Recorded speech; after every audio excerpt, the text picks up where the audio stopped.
India Russia ചർച്ചകളിൽ America നൽകിയ മുന്നറിയിപ്പിനോട് പ്രതികരിക്കാതെ വിദേശകാര്യ മന്ത്രാലയം. യുദ്ധത്തിനെതിരെ ഇന്ത്യ ഉറച്ച നിലപാട് സ്വീകരിക്കണമെന്നും അമേരിക്കയുമായുള്ള ബന്ധത്തെ ലളിതമായി കാണരുത് എന്നുമാണ് അമേരിക്കൻ അംബാസിഡർ എഡിക് ഗാർസെറ്റി ഇന്നലെ മുന്നറിയിപ്പ് നൽകിയിരിക്കുന്നത്.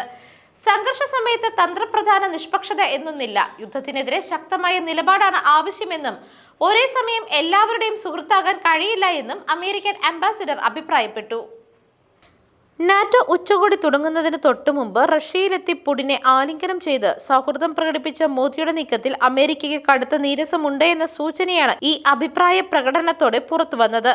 മോദിയുടെ റഷ്യ സന്ദർശനം അന്താരാഷ്ട്ര തലത്തിൽ വലിയ ചർച്ചയായി മാറി. പിന്നാലെ നാറ്റോ ഉച്ചകോടി തുടങ്ങുന്നതിന് തൊട്ടുമുമ്പ് റഷ്യയിലെത്തി മോദി പുടിനെ ആലിംഗനം ചെയ്തത് സമാധാന പ്രശ്നങ്ങൾക്ക് തിരിച്ചടിയായി എന്ന് യുക്രൈൻ പ്രസിഡന്റ് വ്ളാഡിമിർ സെലൻസ്കി തുറന്നടിച്ചു. ഏറ്റവും വലിയ ജനാധിപത്യ രാജ്യത്തിന്റെ നേതാവ് വൻ കുറ്റവാളിയെയാണ് ആലിംഗനം ചെയ്തത് എന്നും സെലൻസ്കി കുറ്റപ്പെടുത്തി.